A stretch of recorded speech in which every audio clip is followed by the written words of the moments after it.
Salut à tous les amis parieurs, j'espère que vous avez la patate. Bienvenue sur UFC Analyse et Pronostic. On va traiter ensemble cette semaine l'UFC Fight Night 242, Burns vs Brady, qui se passera samedi soir. En premier, on va récap l'UFC NESP numéro 62, Cannonier vs Borralho, qui se passait samedi dernier. Je voulais également dire bienvenue aux nouveaux abonnés, et si ce n'est pas déjà fait les amis, n'hésitez pas à vous abonner, à mettre un petit commentaire sur les vidéos, à me donner votre avis, à mettre un pouce surtout. Un pouce en l'air, c'est très important pour le référencement. J'ai également sorti une vidéo top 15 welterweight des meilleurs welterweight de l'histoire du MMA, qui est sortie samedi dernier sur ma chaîne. N'hésitez pas à aller la regarder les amis, j'ai fait quand même des heures de montage pour faire ce super top 15. Et il y a eu très peu de vues, donc n'hésitez pas à les regarder, à mettre un petit pouce en l'air pour m'aider à faire plus de vues sur la vidéo. Un grand merci à tous ceux qui vont prendre le temps de le faire. Merci les amis. Et aussi sur Google, vous tapez mmaprono.com, vous tombez sur le site directement. Et là, vous verrez d'autres analyses et pronostics très intéressantes et pertinentes. N'hésitez surtout pas à aller jeter un coup d'œil. Dernière chose avant d'attaquer les amis, je voulais aussi vous parler d'une chaîne YouTube que j'ai découvert il y a quelques temps déjà. La chaîne Moment MMA. Il fait des vidéos de 15-20 minutes sur l'actualité du MMA et il en fait 4 ou 5 par semaine à peu près il me semble. C'est un format super intéressant pour se faire une idée rapide sur ce qui s'est passé chaque jour de la semaine. Aucune grande chaîne ne traite l'information de cette façon et je trouve que c'est vraiment top. Je vous conseille d'aller regarder si vous ne connaissez pas et de vous abonner à sa chaîne, s'il vous plaît les amis, pour l'aider à grandir car il mérite plus de vues pour son excellent travail.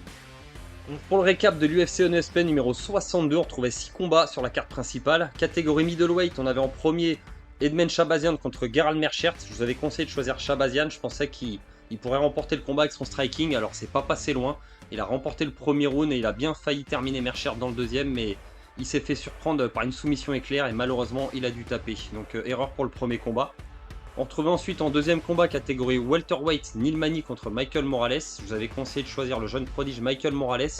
Et il a remporté le combat par KO technique au premier round après un super coup de coude retourné et une série de frappes au sol. Ensuite on retrouvait catégorie featherweight la finale du TUF. C'était Khan Ofli contre Maron Santos. Je vous avais conseillé de choisir Ofli. Je pensais qu'avec sa lutte, il pourrait embêter le Brésilien, l'ennuyer en tout cas sur une bonne partie du combat, en tout cas 2 rounds sur 3 au minimum, et peut-être remporter le combat par décision, mais le striking du Brésilien était vraiment trop efficace, et il a remporté le combat par KO. On en est donc à 1 sur 3 pour les pronos. On retrouvait ensuite la deuxième finale du TUF, catégorie middleweight, le Suisse Robert Valentin contre l'Américain Ryan Lauder. Je vous avais conseillé de choisir Lauder, qui a un grappling et une lutte assez exceptionnelle. Il a réussi à bloquer son adversaire dans un crucifix au deuxième round et une série de frappes a forcé l'arbitre à stopper le combat. Donc victoire de l'Américain par KO technique au deuxième round. On en est donc à 2 sur 4 pour les pronos. On retrouve ensuite en co-main event Angela Hill, la strikeuse, contre Tabata Ricci. Je vous avais conseillé de choisir Angela Hill. Je pensais que justement avec son expérience, elle pourrait remporter ce combat. Et pour moi, elle a bien remporté ce combat parce qu'elle a clairement remporté le round 2 et 3. Et elle était vraiment devant même au nombre de frappes et j'ai pas compris la décision des juges. Ricci, elle a envoyé beaucoup de volume, c'est vrai, mais 80% de ses coups ils passaient dans le vide. Et pour moi, elle a vraiment pas remporté ce combat, donc c'est clairement un vol des juges. Donc on en est à 2 sur 5 pour les pronos. On retrouvait ensuite en main event, catégorie middleweight, Jared Cannonier le vétéran contre Caio Borralho. Je vous avais conseillé de choisir Borralho le Brésilien, je pensais qu'il pourrait faire la différence puisqu'il est frais, il est jeune, et en plus il a envie de victoire. Cannonier, lui, qui est un peu sur la pente descendante, qui a eu la quarantaine de passés, ça me paraissait quand même compliqué d'aller chercher la victoire, surtout qu'il reprenait assez rapidement après sa défaite par KO technique. Et il s'est fait dominer, il a quand même remporté le deuxième round, Cannonier, mais après ça a été compliqué. Plus le combat avançait, plus ça devenait difficile, et il aurait même pu être arrêté dans le cinquième round. L'arbitre a laissé faire, mais il a pris beaucoup de frappes, il a su tenir jusqu'à la fin, mais ça a été quand même très compliqué. Donc victoire de Caio Borralho. On en est donc à 3 sur 6 pour le résultat des pronos, ce qui est pas mal vu qu'il y a eu un vol pour le co-main event. Donc 3 sur 6 c'est pas mal, on va essayer de faire mieux la semaine prochaine. L'UFC Fight Night 242, Burns vs Brady, se tiendra le 7 septembre dans la nuit du samedi au dimanche et on retrouve 6 combats à la carte principale. On retrouve en premier combat catégorie lightweight, Zhu Rong contre Chris Padilla. Alors Rong il est chinois, il a 24 ans, 25 victoires pour 5 défaites en carrière. Sur les 25 victoires, on a 15 finishes par KO technique, 6 soumissions et 3 décisions. Pour ces 5 défaites, il a perdu 4 fois par soumission et une seule fois par décision. Alors il est très jeune, il a déjà énormément d'expérience, il a commencé le MMA en Chine avant d'être majeur à ses 16 ans. Pour l'instant, il a pas encore, ça va être son vrai premier combat à l'UFC. Il a combattu au UFC c'était Road to UFC la saison 2. C'était en 2023 l'année dernière pour ses 2 premiers combats qu'il a remporté par KO technique et par décision. Et son dernier combat en février 2024, il l'a remporté par soumission en 3e round. Donc pour l'instant, ça va être son vrai premier combat à l'UFC, au Chinois. Du coup, il a quand même beaucoup d'expérience hein, pour un jeune de 24 ans. Donc assez impressionnant déjà son palmarès. Donc il est opposé à Chris Padilla. Chris Padilla, il est américain, il a 28 ans, 14 victoires pour 6 défaites en carrière. Sur les 14 victoires, on a 7 finishes par KO technique, 5 soumissions et seulement 2 décisions. Pour ses défaites, il a perdu 6 fois, une fois par KO technique, 2 soumissions et 3 décisions. Pour l'instant, il a fait un combat à l'UFC, c'était à l'UFC Honest numéro 55 au mois d'avril 2024. Il a remporté son combat par soumission au premier round. Avant ça, donc, il avait combattu dans différentes petites organisations et sa dernière défaite remonte quand même à 2022. Même si en 2018, il a eu quand même jusqu'en 2021 3 défaites d'affilée et une longue pause entre les deux. Pour l'instant, c'est une réussite pour son premier combat à l'UFC, donc ça va être assez compliqué son opposition face aux combattants chinois. On va aller regarder les cotes. Alors on retrouve Rong favori avec une cote à 1,31 et une grosse cote à 3,10 pour Chris Padilla. Il y a quand même une énorme différence dans les cotes, c'est sûr que le Chinois a beaucoup plus d'expérience que son adversaire. Ils sont tous les deux assez jeunes, ça va être un peu entre guillemets leur gros début à l'UFC, même si Padilla il a déjà un combat confirmé sur le papier.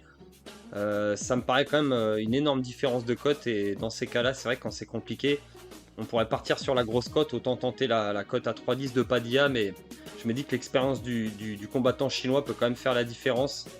Chris Padilla, il a quand même eu plusieurs fois des défaites, 6 défaites quand même déjà. Je me dis que je vois quand même une possibilité dans la victoire pour Zhu Rong, donc sa cote elle est très basse par contre à 1,31, donc dans ce cas là c'est vrai que ça vaut pas vraiment le coup. Ce serait peut-être pour le mettre dans des combinés et si vous voulez tenter la cote de Chris Padilla, il vaut mieux la tenter sur un pari simple. Donc je vous conseille de choisir Zhu Rong les amis, je pense que ça reste quand même le choix le moins risqué. On retrouve ensuite en deuxième combat catégorie lightweight, Trevor Peek contre Yana Lachmoz. Trevor Peek, il est américain, il a 29 ans, 9 victoires pour 2 défaites en carrière. Sur ces 9 victoires, on a 8 finishes par KO technique et une seule par décision. Pour ces 2 défaites, elles ont été par décision. Il y en a une sur ses 3 derniers combats, justement, il a eu ces 2 défaites. Son dernier combat, c'est une défaite donc par décision contre Charlie Campbell. Avant ça, il avait battu Mohamed Yahya par décision unanime au mois d'octobre l'année dernière. Et son autre défaite par décision unanime, c'est contre José Mariscal, c'était au mois de juin l'année dernière. Si on remonte en arrière, il avait quand même eu 2 belles victoires. Une par KO contre Eric Gonzalez en février 2023 et une autre par KO technique, c'était lors des Dana White Contender en septembre 2022, il y a 2 ans. Donc Trevor Peek, il est opposé à Yana Lachmoz. L'américain, il est il est israélien. Il a 29 ans, 7 victoires pour une seule défaite en carrière. Sur ces 7 victoires, on a 4 finishes par KO technique, 2 soumissions et une décision. Sa seule défaite, elle a été par décision. C'est d'ailleurs son dernier combat, il a perdu par décision contre Chris Duncan, c'était au mois de juillet l'année dernière. Avant ça, il avait quand même enchaîné c'était une belle série de victoires, mais c'était un seul combat à l'UFC contre Sam Peterson à l'UFC 286 où il avait gagné par KO au premier round. Donc les deux combattants, c'est plutôt des strikers. Il y a légèrement plus d'expérience quand même à l'UFC pour Trevor Peek. Donc je pense que le combat va principalement se dérouler debout. Il revient d'une défaite par décision, Trevor Peek, mais cette fois-ci, je pense qu'il ne devrait pas y avoir énormément de grappling. Je vois plutôt du striking et je pense que l'américain devrait avoir l'avantage. Donc je vous conseille de choisir Trevor Peek, les amis. On va quand même aller déjà regarder les cotes. Alors on retrouve favori l'américain Trevor Peek avec une cote à 1,80 et une cote à 1,90 pour Hashmouz. Ça reste très serré. Je vous conseille quand même de choisir l'américain Trevor Peek, les amis. Mais ça reste quand même un choix assez risqué. Ça va être un combat très serré, donc restez prudent avec ce combat-là. On retrouve ensuite catégorie flyweight, Machnel contre Alexandro Costa. Machnel, il est américain, il a 34 ans, 16 victoires pour 8 défaites en carrière. Sur les 16 finishes, on a 2 victoires par KO technique, 9 par soumission et 4 décisions. Pour ces 8 défaites, il a perdu 5 fois par KO technique, 2 fois par soumission et une seule fois par décision. C'est pas terrible pour son bilan, il est sur 3 défaites lors de ses 4 derniers combats. Il a perdu par KO contre Steve Erceg au mois de mars 2024. Il avait pris une longue pause parce qu'il revenait également d'un KO contre Mateus Nicolo au mois de décembre 2022. Il avait gagné par soumission au mois de juillet 2022, mais si on remonte un peu plus en arrière, au mois de mai 2022, il avait également perdu par soumission contre Brandon Royval. Alors, il a quand même affronté vraiment le top de la catégorie. Si on remonte même plus en arrière, en 2019, il avait également perdu par KO contre Alexandre Pantoja, le nouveau champion. Il est donc opposé match nul au Brésilien Alessandro Costa, qui lui a 28 ans, 14 victoires pour 4 défaites en carrière. Sur les 14 victoires, on a 5 finishes par KO, KO technique, 6 soumissions et 3 décisions. Pour ces 4 défaites, il a perdu 2 fois par KO, KO technique et 2 fois par décision. Il est sur une victoire lors de son dernier combat, par KO technique lors de l'UFC 300 au mois de mai 2024. Avant ça, il avait donc perdu également contre Steve Erceg, mais par décision. C'était au mois de novembre 2023. Si on remonte plus en arrière, il avait battu par KO technique Jimmy Flick et il avait perdu au mois de décembre 2022 par KO contre Amir Albazi. Donc ça reste quand même ces 2 défaites contre des gros noms également. Si on remonte un peu plus en arrière, il avait eu une victoire au Dana White Contender au mois de juillet 2022. Donc 2 défaites lors de ses 4 derniers combats, mais comme match nul contre le top de la catégorie. On va aller regarder les cotes. Alors on trouve favori le Brésilien avec une toute petite cote à 1,16 et une énorme cote à 4,60 pour match nul. Ça me paraît quand même assez compliqué d'aller choisir l'Américain. C'est vrai que lors de ces dernières rencontres, 2 KO sur les 2 derniers combats. Contre Costa, ça me paraît quand même assez difficile. J'ai peur qu'il se fasse finir également. Il a quand même 5 finishes par KO, KO technique, le Brésilien. Ça reste quand même aussi un striker. Il est assez complet. Il a beaucoup de soumissions aussi à son actif. Et il est aussi plus jeune, dans une catégorie flyweight où, voilà, 34 ans pour match nul. Ça me paraît quand même difficile. Donc je vous conseille de choisir le Brésilien, les amis. Alexandro Costa, je pense que c'est le choix le moins risqué. On retrouve ensuite catégorie featherweight, Steve Garcia contre Kai Nelson. Steve Garcia, il est américain, il a 32 ans, 16 victoires pour 5 défaites en carrière. Sur les 16 victoires, on a 13 finishes par KO, KO technique et 3 décisions. Pour ces 5 défaites, il a perdu une fois par KO, une fois par soumission et 3 fois par décision. Il est sur une super série de 4 victoires. Sa dernière défaite, elle remonte au mois de juin 2022. Il a enchaîné 4 victoires avec 4 finishes depuis. Dont il y en a une, c'était au mois de juillet, donc 2024. Il revient vraiment, ça fait à peine un mois. Il a gagné par KO technique. Après, il lui a fallu moins de 2 minutes pour battre son adversaire. Donc il est vraiment sur une très belle lancée, Steve Garcia. Il est donc opposé à Kai Nelson. Kai Nelson, il est canadien, il a 33 ans, 16 victoires pour 5 défaites en carrière. Sur les 16 victoires, on a 6 finishes par KO, KO technique, 4 soumissions et 6 décisions. Pour ces 5 défaites, il a perdu 2 fois par KO, KO technique, 1 fois par soumission et 2 fois par décision. Il est sur une belle série de 3 victoires, le Canadien. Il a battu Bilal Geo par KO technique au mois de mars 2024. Avant ça, il avait battu par décision Fernando Padilla au mois de septembre l'année dernière. Et il avait une autre victoire par décision au mois de juin 2023. En remontant en arrière, il avait eu un match nul, ouais, un draw. C'était au mois de février 2023. Et avant ça, il avait eu 2 défaites, une contre G. Herbert par décision et une par KO contre Billy Quarantillo. Donc il a quand même affronté des gros noms. Kai Nelson, il a beaucoup d'expérience. Un petit peu plus que Steve Garcia, on va dire, sur les gros noms de la catégorie. On va aller regarder les cotes. On retrouve gros favori quand même, Steve Garcia avec une cote à 1,48 et une grosse cote à 2,48 pour Kai Nelson. Ça reste quand même assez serré sur le papier, plus que ce que les cotes veulent bien le laisser croire. Mais je vous conseille quand même de choisir Steve Garcia, l'américain. Il a quand même un striking assez exceptionnel.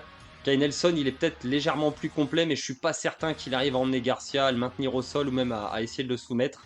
Je pense qu'il devra striker avec son adversaire, qu'il n'aura pas vraiment le choix. Et je vois une victoire de Steve Garcia, Mean Machine, à mon avis, sûrement avec un finish. Parce que Kai Nelson, il est quand même assez solide, mais je pense qu'il va pas avoir le choix d'échanger. Et je vois un finish dans ce combat. Donc je vous conseille de choisir Steve Garcia, les amis. Je pense que c'est le choix le moins risqué. On retrouve ensuite en co-main event, catégorie strawweight, Jessica Andrade contre Natalia Silva. Jessica Andrade, elle est brésilienne, elle a 32 ans, 26 victoires pour 12 défaites en carrière. Sur les 26 victoires, on a 10 finishes par KO, KO technique, 8 soumissions et 8 décisions. Pour ces 12 défaites, elle a perdu 5 fois par KO, KO technique, 4 fois par soumission et 3 fois par décision. Elle est sur une série de 2 victoires. Elle a battu Marina Rodriguez par split decision au mois d'avril 2024 et elle avait battu Mackenzie Dern au mois de novembre l'année dernière par KO technique. Parce qu'avant ça, elle avait quand même enchaîné une série de 3 défaites contre Tatiana Suarez au mois d'août 2023 où elle s'était fait soumettre. Elle avait pris un KO contre Xiaonan Yan, c'était au mois de mai 2023. Et elle s'était fait également soumettre contre Erin Blanchfield au mois de février 2023. Elle avait vraiment pas eu une bonne année 2023, elle avait su conclure avec une victoire quand même au mois de novembre. Et elle avait su rebondir, mais c'est vrai que c'était compliqué pour Jessica Andrade. Elle est donc opposée à une jeune brésilienne, Natalia Silva, qui a 27 ans, 17 victoires pour 5 défaites en carrière. Sur les 17 victoires, on a 5 finishes par KO technique, 7 soumissions et 4 décisions. Pour ces 5 défaites, elle a perdu une fois par KO technique, 2 fois par soumission et 2 fois par décision. Elle est sur une série quand même de énormément de victoires. Déjà à l'UFC pour l'instant elle est invaincue depuis qu'elle est arrivée en 2022. Avant ça elle avait combattu au Jungle Fight ou dans différentes organisations. Et sa dernière défaite remonte à décembre 2017 où elle avait perdu par décision contre Marina Rodriguez. Donc c'était vraiment plutôt beaucoup de défaites accumulées en début de carrière pour la brésilienne, mais là elle a quand même enchaîné énormément de victoires. Elle est d'ailleurs sur une série de 1, 2, 3, 4, 5, 6, 7, 8, 11 victoires d'affilée. Rendez-vous compte, là pour l'instant le capital confiance il est au maximum. Elle a donc commencé à l'UFC en juin 2022. Elle a enchaîné 5 victoires avec 2 finishes par KO technique, les deux quand même, et 3 décisions. Donc c'est quand même un très beau palmarès. Elle a battu Viviane Araújo par décision au mois de février 2024. Donc ça reste quand même un gros challenge pour Jessica Andrade, pour l'ancienne championne. On va aller regarder les cotes. Alors on retrouve favorite Natalia Silva avec une cote à 1,31 et une cote à 3,10 pour Jessica Andrade. Il y a quand même beaucoup de différences. Elle est grosse favorite, la jeune brésilienne. Et je comprends aussi pourquoi, mais là elle fait quand même face à une combattante d'expérience, Jessica Andrade, qui surtout est sur 2 victoires. Et ça va quand même être serré. Et surtout que je me trompe assez souvent sur les combats féminins dans les petites KT, c'est difficile. Difficile à pronostiquer. Jessica Andrade, il me semble que je me suis trompé en plus sur les 3 combats que j'ai pronostiqués d'elle. Si je dis pas de bêtises, je sais même pas si j'en avais trouvé un. Donc ça me paraît difficile d'aller choisir Andrade. Je pense plutôt choisir la favorite, Natalia Silva. Une petite cote à 1,31 qui sert pas à grand chose, ce sera plutôt pour le combiné. Mais sinon, si vous voulez tenter Jessica Andrade en pari simple, un petit peu comme je vous avais conseillé tout à l'heure pour le premier combat avec Chris Padilla, c'est une cote intéressante pour tenter Jessica Andrade, mais les combats féminins, c'est souvent voilà, une décision. Il y a de grandes chances que ce soit une décision. Donc je verrais plutôt voilà, comme Natalia Silva remporter ce combat par décision. Donc je vous conseille Natalia Silva les amis, je pense que ça reste quand même le choix le moins risqué. Et on retrouve en main event, catégorie welterweight, Gilbert Burns contre Sean Brady. Burns, il est brésilien, il a 38 ans, 22 victoires pour 7 défaites en carrière. Sur les 22 victoires, on a 6 finishes par KO technique, 9 soumissions et 7 décisions. Pour ces 7 défaites, il a perdu 3 fois par KO technique et 4 fois par décision. Il est sur une série de 2 défaites, le Brésilien, mais bon, étant donné qu'il affronte le top de la catégorie, son dernier combat, c'est une défaite par KO. Il a perdu contre Jack Della Maddalena, c'était au mois de mars 2024. Si on remonte plus en arrière, il avait perdu contre le nouveau champion Belal Muhammad au mois de mai l'année dernière par décision. Si on remonte un peu plus en arrière, il avait battu Georges Masvidal par décision unanime au mois d'avril 2023 et Neil Magny au mois de janvier 2023 par soumission. Avant ça, il avait eu sa guerre contre Khamzat Chimaev au mois d'avril 2022. Et en remontant encore un peu plus en arrière, au mois de juillet 2021, il avait battu par décision unanime Stephen Thompson. Et aussi en 2021, mais au mois de février, il avait donc perdu pour la ceinture contre Kamaru Usman par KO technique. Il a vraiment affronté le top du top, même si je remonte encore en arrière, il y avait Tyron Woodley, Damian Maia, Gunnar Nelson. C'est un vétéran de la catégorie, Gilbert Burns. Il est donc opposé à l'américain Sean Brady. Il a 31 ans, 16 victoires pour une seule défaite en carrière. Sur ces 16 victoires, on a 3 victoires par KO technique, 5 soumissions et 8 décisions. Sa seule défaite, elle a été par KO technique. Il est sur une victoire contre Kevin Gastelum par soumission au mois de décembre l'année dernière. Combat où il a su rebondir et il m'avait assez impressionné dans ce combat-là parce que sa défaite contre Belal Muhammad, il avait quand même paru assez absent Sean Brady. Lui qui était invaincu, qui quand même avait battu Michael Chiesa, Jack Matthews. Il avait eu de belles victoires quand même, mais Belal Muhammad, ça avait été peut-être la marche un peu trop haute.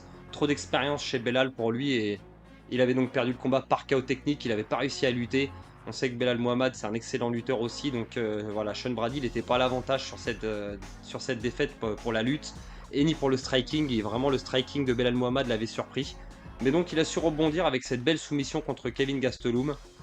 Il est donc opposé à Gilbert Burns. On va aller regarder les cotes en premier. On trouve favori Sean Brady avec une cote à 1,48 et une cote à 2,48 pour Gilbert Burns. C'est assez normal sur le papier, puisque le Brésilien, de toute façon, il est sur 2 défaites. Mais comme je le disais, il est sur 2 défaites face à vraiment des combattants solides. Et c'est vrai qu'il a quand même déjà 38 ans aussi, Durigno. Mais dans la catégorie welterweight, je le sens vraiment pas trop fatigué, même sur ses dernières défaites. Bon, c'est vrai que Jack Della Maddalena, sur le niveau striking, c'est compliqué. Contre Belal Muhammad, il avait été dominé aussi contre la cage, la lutte, ça avait fatigué Burns, il s'était retrouvé beaucoup de fois sur le dos.